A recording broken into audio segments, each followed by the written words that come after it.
Hi, I'm Matthew, and this is EZBOT. Today I'm super excited to share with you Digitakt OS 1.3, which has some of the coolest new features we've seen since the Digitakt's initial release. So without further ado, let's check it out. Okay, so the first feature I want to share with you is that Elektron added a second filter. So just like the Digitone, we now have a bass width filter, along with another feature.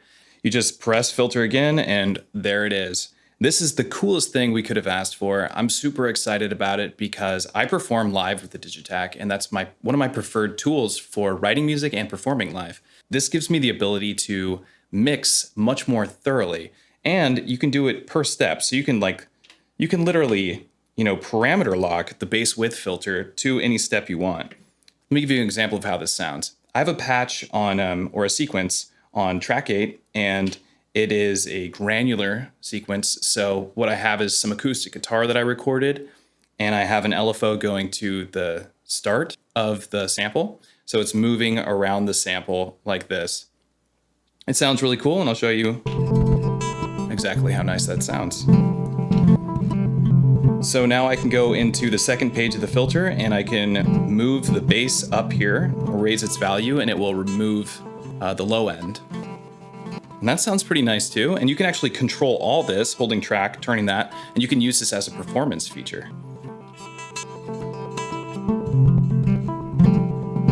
Here's how it sounds removing the high end. Sounds really nice on this particular sound. Okay, so now to explain what this little del graphic is. So it stands for delay, and this is actually envelope delay. So if I adjust this here on page 2, like I moved it quite a bit, all the way to 90, hit filter again, and you can see that the envelope now doesn't start until later. So we're delaying when the attack stage starts, or just when the envelope starts in general. And that can sound really cool. I'll show you. So first I'll bring down the frequency here, give it a little bit of resonance. We already have our envelope depth up, so this should sound different.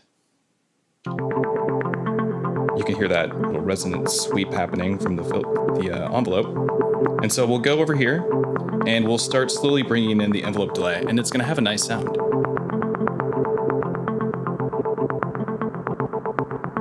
And again, you can lock this per step. So a lot more creative sound design stuff you can do.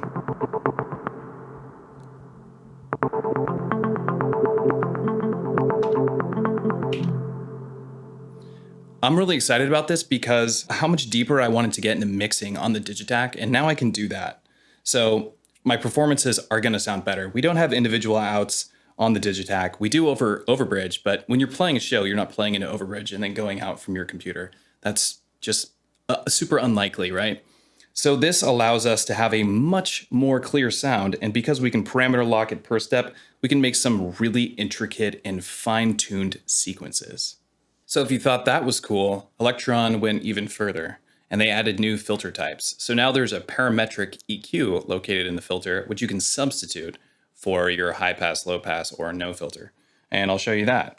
So with the G encoder here, we can change our filter, and you can see it's different bands here, which you can invert. So here it is as a bell curve filter, and here it is as a band reject filter. And it sounds cool.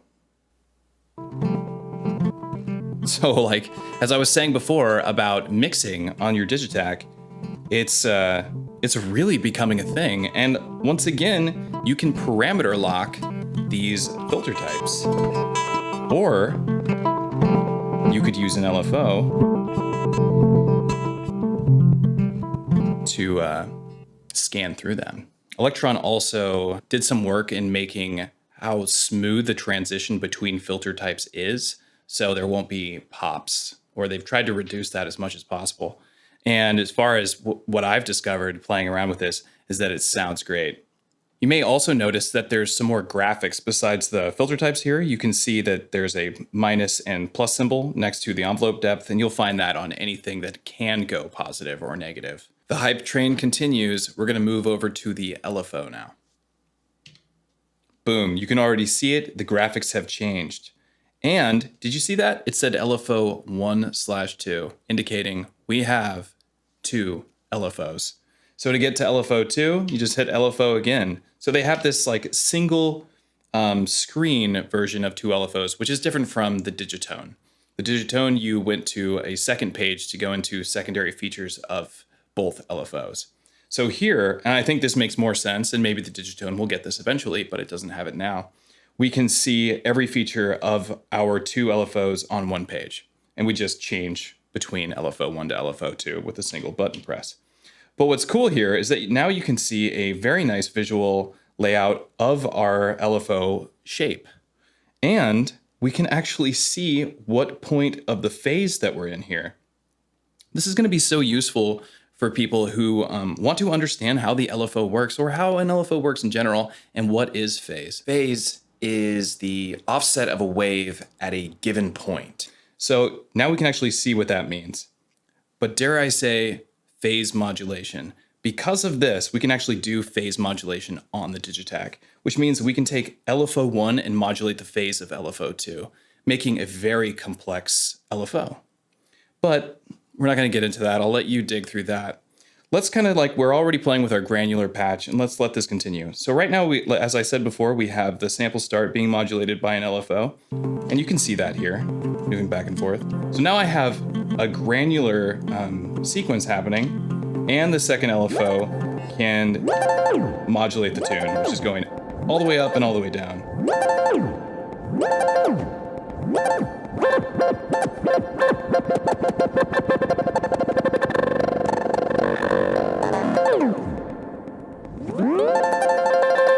Ooh, there we go. Let's give it some reverb. This sounds awesome. And we could not do this before. So, I don't even know what to say. I'm so stoked. This device is better than ever. So another cool feature we have in Digitakt OS 1.3 is that they extended the sample pitch range. So they didn't extend it up, but they extended it down a lot. We can now go down to -60 semitones. I have a single cycle waveform loaded here on track 3, and it sounds great. But I can now repitch this. And here's where we went to our lowest pitch point before, and now I can go way below that. And it sounds great. This on top of the new LFO and new filter types, we're going to be able to make some really interesting sounds.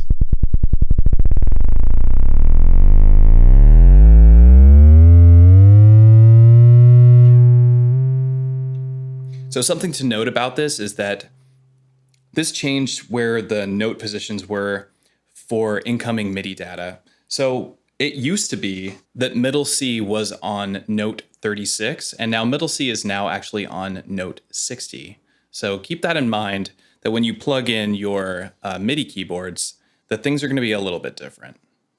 So as you can see, I have the J06A out on the table now, and that's because we got another gigantic feature with this firmware update, and that is an external input mixer. That's something we already had on the Digitone, but this one's actually even better, and I'll show you why. So hold function, hit the master page here, and there it is, the external input mixer. And as you can already see, if you have a Digitone, it's identical, right? However, before, what you would do if you wanted to have a stereo signal coming in and you wanted it to be in stereo, you would have to hard pan, right? So hold function and bring this back to center. However, they added this cool feature, which says dual here. And if I turn this encoder, the level data encoder here, it turns it from dual mode to mono mode. And that doesn't mean a mono signal. It just means a mono input. So we're getting a stereo signal, but it's treating it as one input. So with our balance set in the middle, we have a true stereo input. And I'll bring in the stereo level here and hit a note on the J06A. What an amazing sequence. And it just works. It's fantastic. So now we can plug in our other devices, live performances. We can run, we can just use the Digitakt and just the J06A. We don't need to have anything else. And we can actually use it in stereo and use our delay and our reverb on external devices. And that is huge. That was something that that was making people want to just use their Octatrack. And I don't blame you for wanting to use your Octatrack. The Octatrack's amazing. I love the Octatrack. But now the Digitakt is becoming a little bit more formidable in that same live performance effects territory. And I'm very excited about that and plan to use it all the time. So another cool thing that has to do with the external input mixer actually has to do with the compressor. So now in the compressor, you can select one of your inputs, either left or right, as a sidechain source. So for instance, you could take your analog rhythm and run one of your individual outs from your kick drum into your Digitakt and sidechain a sample here, which is just really cool and opens up a lot of possibilities. But right now, I have the OP1 over here, and I have a little kick drum sample, which you can hear, and you can see that the compressor is reacting to it. And I have this kind of set up to duck a bass line. And I'll show that to you really quick. So hit play here. And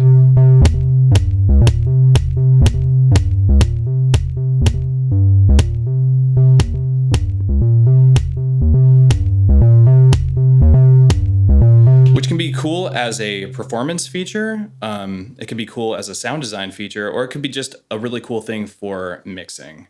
Another cool feature that you'll find in Digitakt OS 1.3 is kind of the ability to hard lock parameter settings on a global level. This applies to the compressor, the mixer, the input mixer, and your reverb and delay.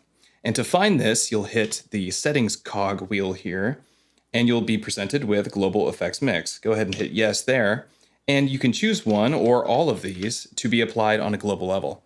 So if I hit yes on delay and go over to my delay, you'll see that all the settings here have been highlighted. Now, if I move through to another pattern, you see that they stay the same. So before we didn't have this option, when you went to another pattern, you had the settings that you had saved in that pattern. Now, where this is really useful, to me at least, is with the compressor. So if I go back into the effects mix, I'm gonna turn the delay off, yes to compressor, and go over to my compressor, all my settings are locked in. I usually use the compressor the same way on every song that I write. So another cool feature that they added to OS 1.3 is something in addition to step recording mode that they already had, and this is multi-track step recording mode. And the way that this works is you go into step recording mode, and instead of using the chromatic mode here, we're just gonna use it in just track trig mode. So what you do is you just hold function down and then basically just audition your tracks, and it will record that into the sequence.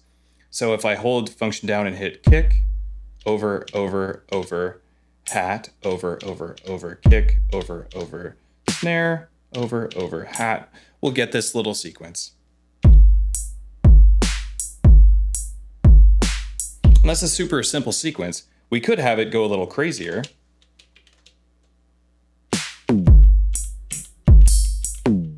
And now this is gonna sound a little obnoxious. But it's actually not that bad. So that's really cool, and it's gonna allow you to make percussive patterns, especially very quickly. But another thing, like a little feature you can do is, I'm gonna delete that sequence, is on the MIDI tracks here, since we still have the JO6A hooked up, I have these notes arranged to create a C major scale. So these MIDI tracks are all going to the same device, all going to the JO6A on channel 8, but they are assigned to the C major scale. I'll audition that for you. So now what you can do in the step recording mode is just create these cool sequences. And if it's a polysynth, these notes will eventually start layering on top of each other and create a chordal melody.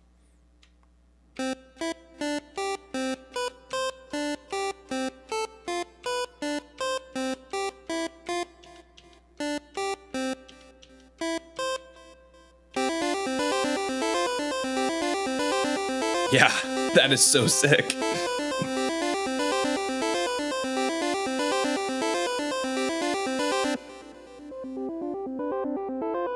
Let's go into that mixer.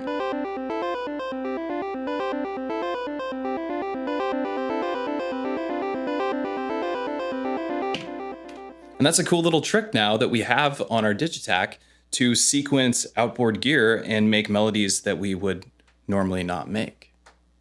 Another cool thing that they added was the ability to choose your tracks as sample sources. So instead of it just being like, do I want to sample external audio? Do I want to sample over USB? I can now choose to sample individual tracks. So if I dial it in here with the G encoder, I'll select track 8.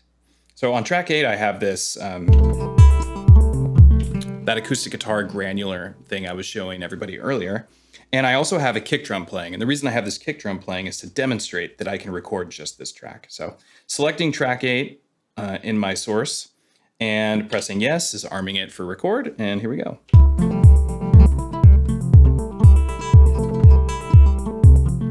I'll hit yes because it's done.